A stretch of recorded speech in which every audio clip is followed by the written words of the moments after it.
All right, so again, we're here with Bruce Gomez in Arroyo Hondo, New Mexico, and we're talking about Bruce's personal background in running. And we've gotten to the point where we're talking about his experience at the state championships in New Mexico against some of the top other pueblos in the state and other schools in the state. Bruce, go ahead and talk about your experience at state. Sure. Yeah, I remember qualifying to the state meet, and we had it down in Roswell. Roswell. Yeah, and it was on a golf course, and we went down there. I remember my coach drove, the basketball coach at the time, Coach Arroyo, drove me from the high school down to Espanola, and I caught a ride with the Espanola team. They were actually Santa Cruz High School, and we drove down. A gentleman by the name of Del Valdez drove us to Roswell, so I actually caught a ride with them, and it was really, I think what was really interesting was just the raw beauty, the competitiveness of the whole thing. And I remember distinctly the race before us. There was a 4A race, and there was a young, he was a 9th grader, and he was from Taos Pueblo, and he ran for grants, and he pops like a 14-19 on the course. Holy he cow. was so far ahead of everybody. This kid named Andy Martinez, and it was really, it was amazing to see that caliber of running, and it was just so, I think it was just so natural, I think, and it was just so natural. And I remember congratulating his family afterwards, you know, after we got done with our run, and they were real calm and humble about it. You know, they weren't loud and cheering, or, you know, making a big, huge, you know, rah-rah. They were very, and yet they were very, they were very proud of their son, grandson. You know, it was just sweet. It was just those experiences really kind of stayed with me in a lot of ways. You know, and I remember a lot of the athletes of the time. You know, like David Seguda and From Santa Fe High School. Yeah, and then there was some of the just. It was really interesting. I guess you can say I got hooked. Hooked on running. I got hooked with it. So I just went out for cross at CU, and again I wasn't on scholarship. I was on an academic scholarship through the All Indian Pueblo Council. You know, it was, and I just remember when I walked into I remember going into the field house, and there was a man in a white T-shirt and white shorts running round and round, and I just kind of built up the nerve to ask him, "Where's the track office?" He stopped running and he walked me over there. He goes, "It's right over here." And I opened that door, and the coach named Don Myers was there, and Ken Swenson. Of course. And they were hilarious. They were really open, gregarious. I said, "Sure, yeah, come on in." And I said, "Come, yeah, you can join us." And I started running with them the following day. And they had no qualms. They didn't even ask me, you know, what my times were or anything. You know, it was just a special time, and you know, I think that was something I needed right then and there. Yeah. Being that I was literally green from the Pueblo, I didn't know anyone. I was in this huge university, huge setting, you know, and I had to have some frame of reference on how to get around, and that little foothold with those little bitty things there just kind of got me going, you know. And I really have to, I'm still very grateful for that, that I had that opportunity, and that certain people at the time came by at the right time to give me that chance to just be there without, um, so much making a big deal of anything else, just trying to accommodate and be helpful, and that's exactly what I needed, even though I didn't know it at the time, and because it still happens today, even though with Native kids, we have extraordinary programs now to help our Native kids. But they do still struggle. They do still have a hard time, generally speaking, with getting through academics, and it is a challenge. And I was very fortunate in that way, that I was able to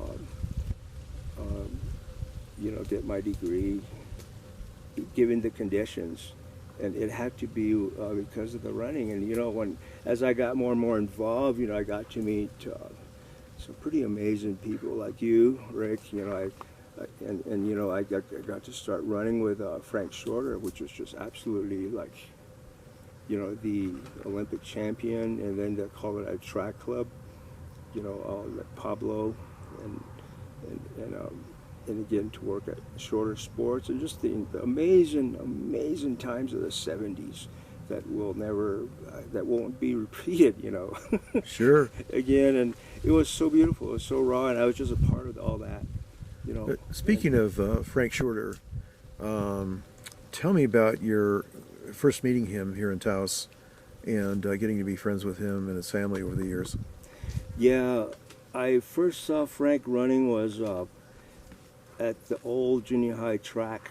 It was a dirt track, and I was on the football team. I was on the 9th grade football team, and I just remember there was a man, young man in a light blue sweatshirt running around the track, and then he would sprint and then like run easy sprint, and he was just the most fluid, amazing runner. Like I was like, oh my God, who is this? I've never seen him before, and I remember one of the coaches saying that's one of the Shorters, and I was saying, who are the Shorters? And that, they lived in ranchos, and he was training here, at the time, and I was just really struck by that.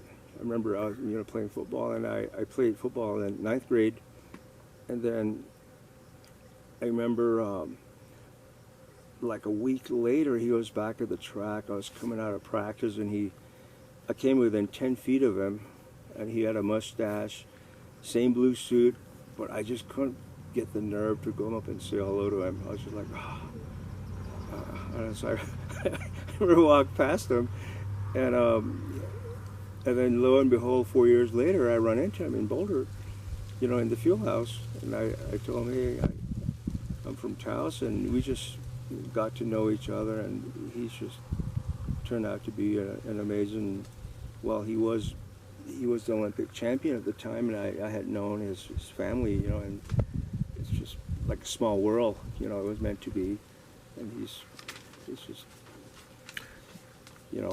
Yeah, so that would have been about 1970. You were a 9th grader. Yeah. Yeah, it's right in there, and he graduated in 74. Yeah. So between the time you met him and the time you saw him again in Boulder, he had won the gold medal. Yeah. But when you first saw him, he was training in Taos. Yes. Getting ready for the Olympic trials. And he was here for a while, and I did mention that to him one time, and he knows all the roads in Taos. Yeah.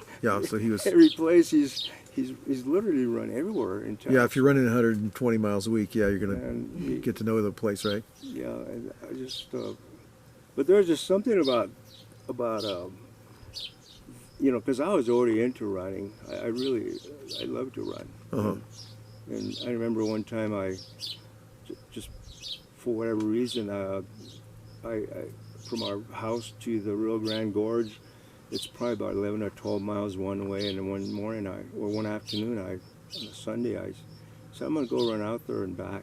I didn't tell anyone. Yeah. And That's how you start running, right? yeah, and I remember running out there, and I didn't have any water, but luckily there was a couple there Yeah. that gave me some water. Oh, And I water went, was always a problem when we first started running. yeah, and I made it back. It was probably at least 22 miles, and 22 miles. and I got back home, and I remember my mom was like kind of worried about me. And is that, where you been? Is that I went out to the gorge, and she just looked at me and just goes, well, come and eat then. You must be hungry. 22 miles, a long ways. You were how old at the time? I think I was about 15. 15, okay. Yeah. But, That's an epic run, yeah, it was just, especially at, the altitude, but of course you're used to that. But you know what? Yeah, the thing about it, Rick, is you don't think about those things very much. Right. It's just like you're going to do it, and you just decide that, hey, I think I'm going to go do that, and there's no mental hindrance to the process. You just kind of Didn't overthink it, just did it just do it, organically, right? Tell me more. I mean, you talked about Andy Martinez. Who are the main characters you think in New Mexico Native American running that you know and have met and followed over the years? Yeah, there's quite a few of them. There's so many of them that oh God, there's just so many of them. The Waukes. The Waukes out of Taos Pueblo. The Pinos, the Magdalenas. There's just so many of them. Amazing runners. Now, Al Waukee went on to win the New York City, right. the climb, the stair climb, Yeah, in and all the those guys, Empire State Building. And the thing, Rick, is all those famous. guys that I mean, I don't want to just mention a few because there's Right. so many of them that Uh-huh. I'm just like in awe of all of them. Actually, because they were, you go down to Zuni and there's a whole slew of athletes. You go down to Acoma, Laguna, you go to Jemez, and Well, Al Gachapin, who and ran so well. And the thing too is, even here at Taos, we have some really amazing runners that you don't really see them. Like you see them on our 2 foot races a year, and they'll come out, and some of them have been trained, and they're just the most amazing, beautiful runners.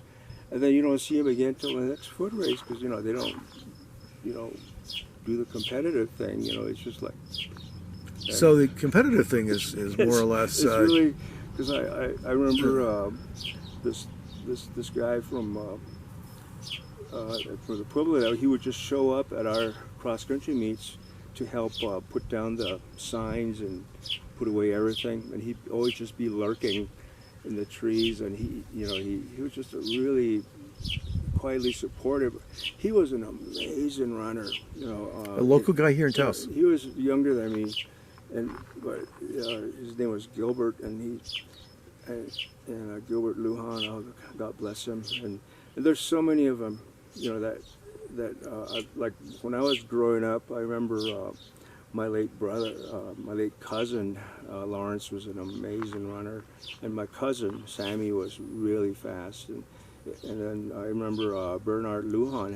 He ran a 9:57 2-mile, which was really good at altitude. At the time. Yeah, very good. And then Still good. Another gentleman, another guy named John Chiletti. He went 1:59 in the 800, and they were just natural. And the thing is, it's just we don't really make I think the thing that's different from the non-native world is we don't really make a big deal out of it, so to speak.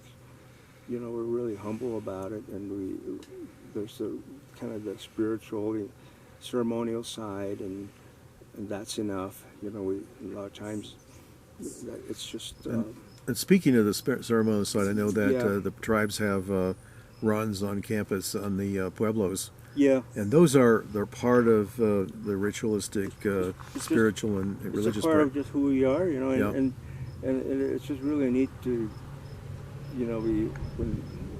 when you're to know that so and so, who's now maybe 80 or 90, you know, you hear stories, well, he was a really good runner. Oh, you're right.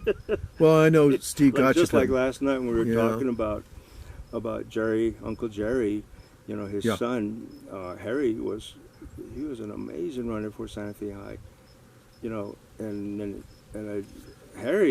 Jerry was apparently supposed he was really good in his youth. And It he is- just goes on and on like that. Yeah, no, that's great. Well, you know, that's good, great background.